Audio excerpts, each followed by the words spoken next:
Hey there, welcome to episode 59 of Money Never Sleeps, a podcast that looks inside the head of entrepreneurs and at what makes them do what they do. I'm Pete Townsend, your co-host of Money Never Sleeps, along with Eoin Fitzgerald. This episode of Money Never Sleeps is kindly sponsored by Ireland's fintech and financial services recruitment specialist, Top Tier Recruitment. If you or a colleague need help attracting and retaining great talent for your fintech or financial services company, it is highly advisable that you build a relationship with a team at Top Tier Recruitment, as they really know their stuff. You can find them at toptierrecruitment.com and tell them we sent you. In this episode, we try out a new format, so listen in as we dig into a few of the things that happened in the past week in tech, venture deals, and in the topics we generally cover in our day jobs. So let's just get right to it with episode 59 of Money Never Sleeps. Money never sleeps, pal.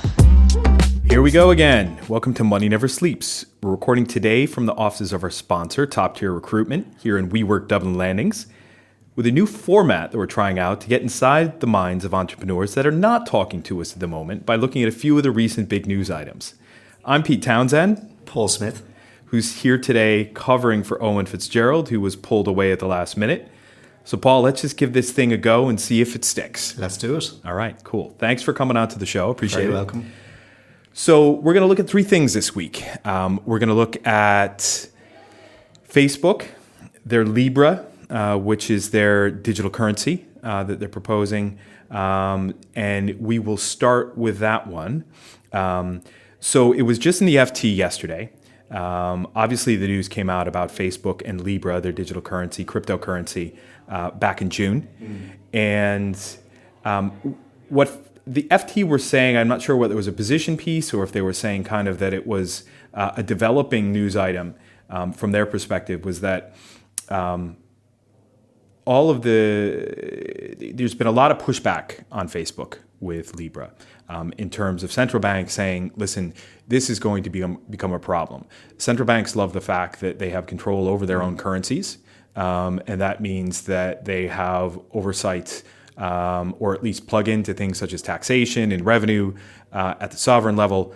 So if you have someone coming into the game that is enabling people to basically spend money, where that money is not something issued by a central bank, you basically threaten the sovereignty of central banks. One of the main points that came out of all of this for me is that it was the key point at the end of the FT article, which was, to quote them, to consumers, it would feel very much like the electronic payment and transfer solutions that are already available today through their banking apps or a service such as PayPal or Venmo or beaming on N26 or all of these others. Why is this important? Where do we think it could go? What do we think Mark Zuckerberg might be thinking about this? I agree with the key points that the end customer, like if you can pay for something easily, it doesn't really matter how it's paid for. Yeah. From a customer perspective. Agree in terms of what you said around the central banks being pushed into action. And I think for me, that's the kind of main point with this, is that there's so much fear and so much kind of negativity around data usage with the likes of Facebook, etc., that looking at something like this is kind of the next step. And I'd imagine central banks are looking at it saying, you know, we can hardly give Facebook a little bit more power than they already have from a privacy perspective, from a control perspective. I think where it could go, I think a lot of the articles we're going to talk about today, really they're all around kind of globalization and sovereignty. Yep. To a certain extent. So, getting past the customer just being able to pay for something easily and not really worrying about the ins and outs of it, I think people do need to be a little bit concerned around where it could go ultimately. Yeah, absolutely. I wrote a blog post on this a few weeks ago that was just my thoughts on Libra, and that, well, at the end of the day, my own personal concern is how easy is it to actually pay for something, right? Right now, I can just use my N26 Apple Pay, can tap onto the contactless terminal. Great. But what's happening behind the scenes is that I actually have a current account with real currency in it with a German bank, as it turns out. That German bank will use the balance in my account and aggregate all of that with every other customer at the end of the day, lend it out overnight. They may borrow from the German Bundesbank. There may be some ECB borrowing going on in there. all this stuff is just happening with the euro currency that I have in my current account, right? When you switch it over to cryptocurrency, right, it's a little bit of a different story. And there's a whole mechanism that sits behind there for the creation of Libra that people are suggesting, and folks are suggesting, that this is something that will create perhaps some systemic risk out there. So to head that risk off at the pass, why don't we just have the European Central Bank, the German Bundesbank? Well, maybe not the German Bundesbank because it's all part of the European banking system now. But in China, in Sweden, in Japan, whatever, issue their own sovereign currency. Is that going to be a big deal? Do we care if that happens or not? Not really. Not really. No. Because to the end customer, and that's a big thing out there, like we're saying, it's another way to spend money. I kind of said in my blog post, does it matter, might it be a bit of a gimmick, right? That I can actually see something on my Facebook feed and then immediately pay for it right away with a Libra that's sitting in my cryptocurrency wallet?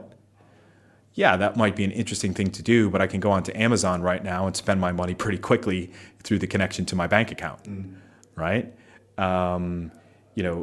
Might I be able to easily send money to friends? Yeah, you could do that a lot with Venmo right now. I just don't think it is enough of a step change in a benefit to a consumer to warrant everything going on in the back end. But I think the step change will come because of the fear of central banks that Libra could be something. So it will push them to create alternatives, to enable that kind of ease of payment with existing currencies or whatever it is. So I do think it will create something, and I think that's why central banks are looking at it properly, and it came up as part of the G7 summit recently as well. So it's being taken seriously. There is something in it. There is, and to me, it's what can happen behind the scenes. It's where I remember from my university days the formula around the velocity of money, and I think there's a big sucking hole in the bottom of that formula, which is cryptocurrency right now. Now it's a very small hole, but eventually over time that will become bigger as sovereigns lose control of the money supply, which they use to move interest rates up and down, to influence interest rate, and one of the two other things in that formula were taxation and productivity, I think, like domestic productivity. And all these things start to become variables that, are no longer just driving the money supply and driving interest rates and driving taxation and driving exchange rates. So I think there is a fear of loss of control at the sovereign level, at the central bank level. That one way or another, I don't think is going to have a huge impact on consumers. Why do you think it was important for Facebook to go this way and Zuckerberg?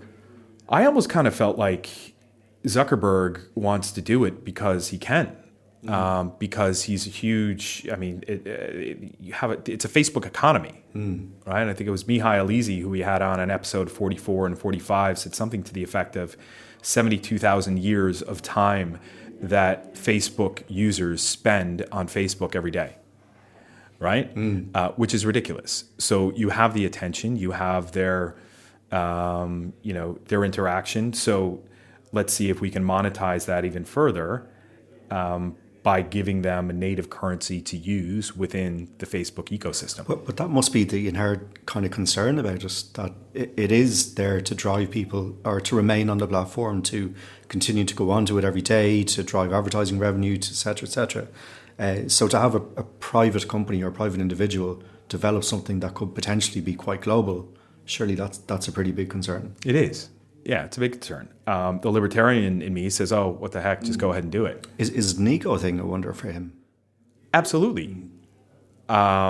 He's got to have a massive ego. Like, did you see him on the congressional testimony that he had to give? Where he's like, he just got what he felt like was a stupid question from one of the senators about, well, how do you guys support this if you don't charge your users? And he's like, Senator, we sell ads. Like, he could have dropped an F-bomb in there somewhere, right? For a bit more impact. But no, I think it is an ego thing. I think he can do it because he can. I think everyone, at least in my view, when you're looking at the big tech firms, you look at Google, Amazon, Facebook, Apple, you're thinking, well, if distributed ledger technology, blockchain, digital assets, cryptocurrency, each one a different thing in its own right, if all of those are changing the landscape of technology and basically commerce as we know it, that change has already started, it will snowball, why can't those big tech players have a hand in it, right? And should they? And so you're kind of expecting, and I think a number of folks are waiting for Facebook to come out with this, right? So it's like a foregone conclusion that they were going to do something. Let's see if Apple do something, if Amazon do something, and if Google do something. I'm sure they will eventually follow. But, well, depends upon what the regulatory pushback, the central bank pushback on all this is, yeah? Anyway, any other closing thoughts on that? No. Okay. Next one is WeWork. Adam Neumann has stepped down as chief executive. Over the past month or so, we've seen in the news on almost a daily basis the fact that WeWork were going to their initial public offering, their IPO, at a valuation of what would amount to about, I think, 20 to 25 billion. I think it was higher, was it? Well, their last round was 47 billion. Yeah. So doing a down round on your IPO is a no-no, a big no-no. There's all kinds of streams of venom that would come out of doing that. So the biggest investor, the Vision Fund, basically said, no, listen, there's no way that we're going to go to market with that. So the IPO was canned. And then over the last couple of days, it's been, well, what will happen to the CEO, Adam Neumann? And that he just, today it was reported again in the FT that yesterday he stepped down. So what's happening is that he'll no longer hold the majority voting rights. He had some 20-to-1 ratio on voting rights compared to the ordinary shares. He becomes a non-executive chairman. The finance chief, Artie Minson, and the WeWork vice chair, Sebastian Gunningham, will take over as co-chief executives. Kind of really felt a comparison here to Travis Kalanick, the ex-CEO of Uber, who stepped down, I think, either before or shortly after their IPO, where Dara Khosrowshahi took over. So WeWork, what's come out of this as well, in a similar article, was the threat of job losses. I think they employ 15,000 people worldwide, and it's suggesting that potentially job losses of up to 6,000 may be at stake. But again, that just may be rhetoric. One of the things that our missing co-host Eoin Fitzgerald said to me a couple of weeks ago was that he was trying to troll through the news looking for some positive stories on the WeWork IPO. And it's just so impossible to find it. And it's confirmation bias, is that you think it's going to be a bad thing, and then it turns out that's the only news you can find. And it started to build and build and build. Yeah. You know, when they talked about the IPO initially, there was all the talk and rumour around WeWork and it's not profitable, etc. But it just seemed to really snowball over the past 6 weeks in particular. You couldn't go on LinkedIn without seeing a negative article about WeWork. So what were the positives? Why might WeWork work as a public company? Yeah, I think it's a funny one. And I'm always a little bit concerned when there's such an avalanche of negativity. Not concerned, sorry. I look at it, I suppose, cautiously to the amount of negativity that was there. I suppose, to me, the fundamental idea of WeWork, it's almost like a Revolut or an N23. You get, a huge amount of users as quickly as possible, in this case, tenants. You lock them in with good deals or whatever it is, and then ultimately you can start to pick up the price. Or you have enough occupancy in your buildings to be able to start to turn a profit. That to me is the business strategy, I suppose, behind it. There clearly are concerns in terms of, we're in a major post-recession upswing. Cycle is going really, really well.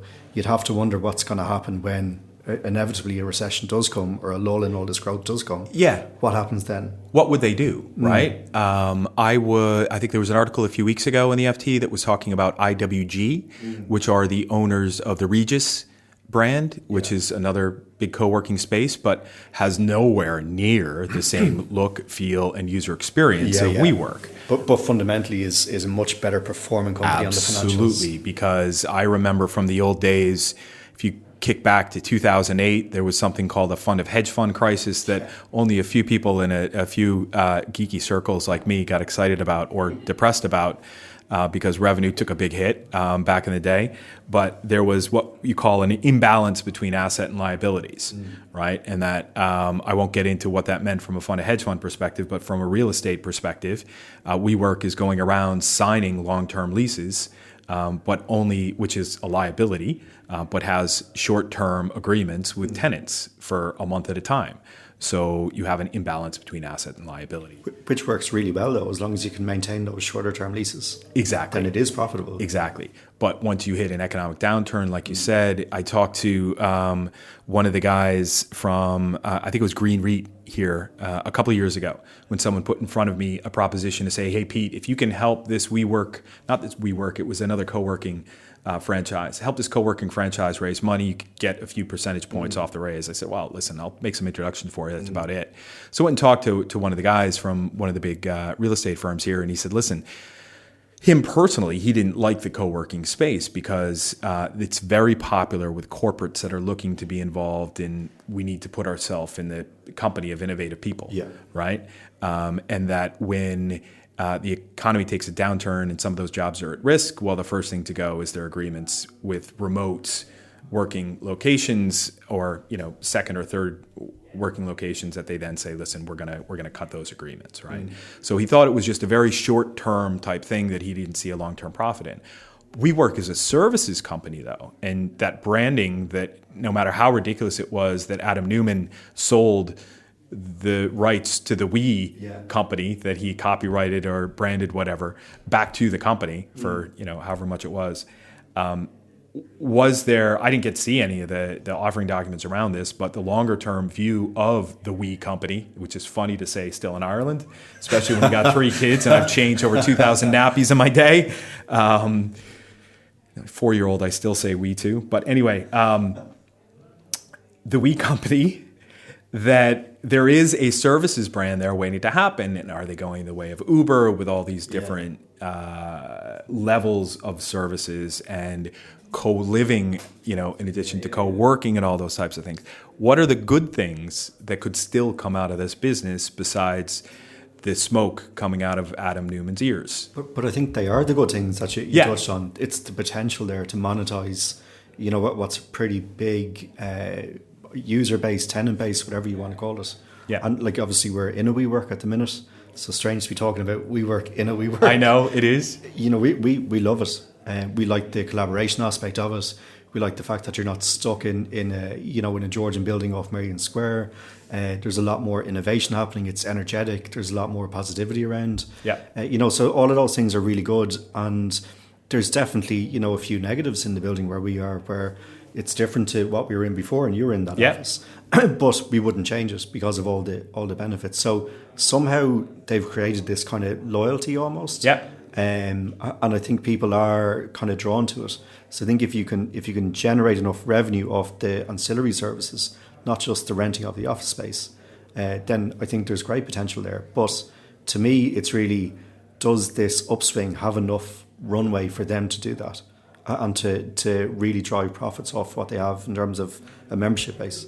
Well, looking at the backgrounds of the finance chief, Artie Minson, taking over, I didn't see the profile of Sebastian Gunningham, but a finance chief taking over means that they're going to get probably a lot more financial on this. And I think Artie Minson has worked with a number of big brands out there, so hopefully strategic as well from a finance perspective. But you're right about WeWork. I mean, I am drinking the water, the Kool-Aid right now, right? And that I do feel when I come in here with you guys, Paul. I was in here for a couple hours today before we started recording. That. Yeah, it is a place where you get to meet people, have interesting conversations, and just because there's a much more communal feel here than there is to working, like you said, in an old Georgian building, right? So there's something there. Hopefully they can turn it around. What do you think Adam Neumann is thinking today, the day after he stepped down as CEO of what was a $47 billion business that he built. Yeah, I don't know. Penny for his thoughts. We should try and get him on the show, I think, and ask him. We could maybe pull an Elon Musk. Yeah, yeah, exactly. Because I heard he took some flack for whatever he was doing on the corporate jet. Yeah, I don't know what that guy's thinking. I mean, part of you has to be sitting there, having left the senior role in your own business that you kind of created yourself. You must be a little bit hurt by that. At the same time, you have buildings that are being leased back to the company that you had as well, and there's an awful lot of money left off that. I'm sure his influence is still going to be there as well. So I'd say, what's he thinking? That's a good question, Pete. Yeah, can you separate that egomaniacal founder mindset of build, brand, big, revenue, from, okay, I'm at a point where, Jesus, I probably took this as far as I could. Let's just go try to take a bit off the table and live the good life for a little while. There is kind of a question in my mind, though, about the initial kind of valuation for the IPO that was being led by, I think it was two large bulge brackets. Yeah, Goldman were in there, I think. Yeah, like there's a lot of kind of issues around that as well. And I think, when we were talking about Libra before, the fact that Libra could be decentralized, maybe there's a little bit more kind of trust with something like that, where it's not being driven by the likes of a central bank. Maybe it's the same with something like this, that there is kind of market forces at play that have decided that actually 47 billion is just bonkers. What was the last valuation? 10? It was something around 10, I think. Yeah. Well, no, I think that was the thing. I think their last round was at 47 billion, and that they wanted to bring it to market. What the investment banks were saying, we can float this at something around 20 billion, which was a massive drop, right? 47 billion was probably a bit too high. I think Stripe just raised 150 million at about a 22 billion valuation. And they're having a huge impact on finance and technology the world over. Maybe it's just a case of getting a couple of Irish lads in to run the business. Exactly. There you go. Maybe you and me. Yeah, exactly. Okay. Next, Uber, another one of our favorites. So today again reported that their renewal of their London license for taxis, or whatever you call them there, hackneys. Can you say that, Paul? Hackneys. Yeah, there you go. Better than me. That they're only renewing for the next 2 months, right? And coming up to the next big Christmas season. So what was cited was that there were concerns over safety for Uber drivers and their passengers, identification of both, and insurance around all of that. Right. So they said, listen, we're only going to give you another license for 2 months. This reminded me very much of having Bradley Tusk on from Tusk Ventures in episode 27. He was an early advisor to Travis Kalanick, who was the early CEO of Uber. And what the spokesperson for the mayor's office of London said was very reminiscent of Bradley Tusk, where the London mayor, Sadiq Khan, said he's been crystal clear that in London, it doesn't matter how powerful and how big you are, you must play by the rules. And Bradley kind of had that in one of his opening statements that he had with us on the podcast that he did with us, but that he also had on 3 or 4 other podcasts that he did with other groups, where it was, listen, something to the effect of a founder saying, hold on, wait a minute, I'm going to be able to do what I want. I went to Stanford. I was in Y Combinator. John Doerr is on my board. Regulators aren't going to be able to stop me. But in reality, they can and they will and they are, right? So, we had an experience here in Ireland, Paul, with Uber, where it didn't take off. Did you ever think about that, why it didn't take off? I think it's down to regulators, and I think there was a lot of power with taxi drivers here in Ireland as well. Seem to hold an awful lot of sway for some reason. I've used Uber in London, I've used Uber in Lisbon recently this year, and it kind of goes back again to Libra. It's easy for the customer to use. You pick up your app, and it's a hell of a lot cheaper, than taxis. So, I suppose it comes back to that whole regulators or central banks or whoever maintaining control, maintaining power. And I suppose something that's going to disrupt that. like an Uber, like a Libra, like a WeWork as well, almost. Yeah, absolutely. No, I remember a few years ago when it was first made available in Ireland. Initially, there was a lot of availability, and then it became, well, it's not just private cars, it's actually just regular taxis that you can then get through Uber, where the whole Uber experience in the US, and where did I first get an Uber? It was in Hungary, of all places. That was what you get a private car, which is a little bit upscale than a taxi. And that's where the whole idea initially came from Uber, was that you had all these executive coaches that were standing idle for a number of hours a day. So let's put those to use, right? Then when it was just started being regular old taxis here in Ireland, I'm like, well, what's the point? Let's just use, what was it at the time? Halo, right? And then Halo became My Taxi, and then My Taxi became Free Now, as that franchise changed hands all over Europe. The point is, in a roundabout way, there was no need for Uber here in Ireland. Now, Ireland's a small economy. It's 5 million people, right? Uber weren't ever going to make a mint off of operating here. So, it's no big loss. But London, obviously, is a massive market. Like you said, I use Uber a lot when I'm in London.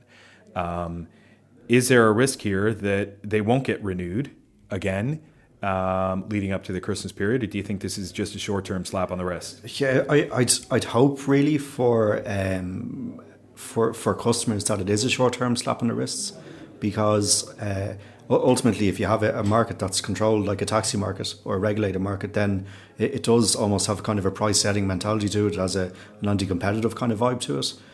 Whereas something like Uber, I really see the benefits of it in London, in Krakow as well. They have it in there as well. Anywhere I've had the opportunity to use Uber, it's been a great service. It really has. And as I said, it comes back to that kind of regulators versus customers almost. Yeah. And if customers are using the likes of Uber and taking up that service, then there's something wrong with the regulated side of the industry. So why block it, or why not try to work with it and try to regulate it in a sensible way with a little bit of common sense? No, I get it. And I wonder what Dara, now I'm going to try to say this again the second time I get it right, Khosrowshahi is thinking. Is he nervous about this, that they may lose the London market and then perhaps as well the entire UK market, which is 60 million people and a big one? Or, is this something where, like we talked about with WeWork, Uber are expanding into new brands, new verticals, Uber Eats, there's plenty of that happening and perhaps taking them in new directions. I saw Uber conferences the other day, but that's a completely different business. I thought they're actually doing a conference call system now. They're trying to take on Zoom. It's like, no, but it wasn't them. But I wonder, is London such kind of an iconic market almost, that by losing a London or having this issue in London, that there's potential for it to be almost contagious across other markets? Yeah, no, that is absolutely true. That's got to be a concern. I mean, populism being contagious across the United States and the United Kingdom now as well, right? Let's not get into that. All right. Well, that's a good place to cut it. I would like to say a special thanks to Mark Zuckerberg, to Adam Neumann, and to Dara Khosrowshahi for not turning up today, because there's not enough room in here for them. So thank you, and Paul, thank you for coming today. Thanks, Pete. Money never sleeps, pal. That wraps it up, folks. Thanks for listening to us to try to figure out why the world does what it does. The links for the stories we covered today are in the show notes for this episode on moneyneversleeps.ie, so check us out online. Remember, if you or a colleague need help attracting and retaining great talent for your fintech or financial services company, it is highly advisable that you build a relationship with a team at Top Tier Recruitment, as they really know their stuff. You can find them at toptierrecruitment.com. Also, thanks to Conan Brophy from Create Sound for recording and editing this podcast. As for me, I increase the odds of startup success. DM me on Twitter at PTownsendNV if you want to know more. You can follow Eoin on Twitter at Eoin Fitzgerald 9. Finally, till next time, thanks for listening. See ya!